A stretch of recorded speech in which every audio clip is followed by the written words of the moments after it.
Good day, sir. This is Cadet Joseph Ojongan, and today I will demonstrate on how to use a multimeter in troubleshooting basic circuit faults in an electric motor. So before we proceed, let's calibrate first our multi-tester.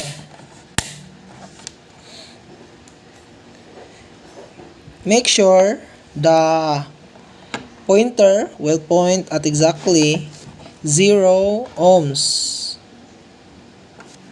Okay, now let's determine if this electric motor is properly working or not. Then let's proceed.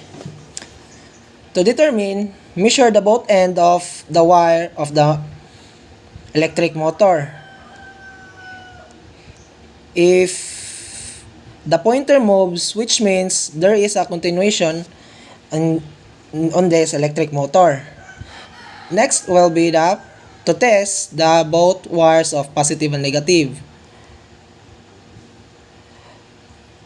So there's a continuation, and on the negative wire there's a continuation.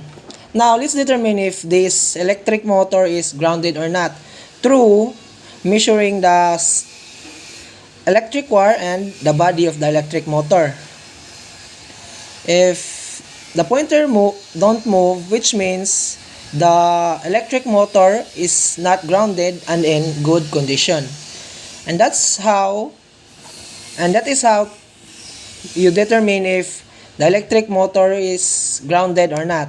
Thank you and God bless.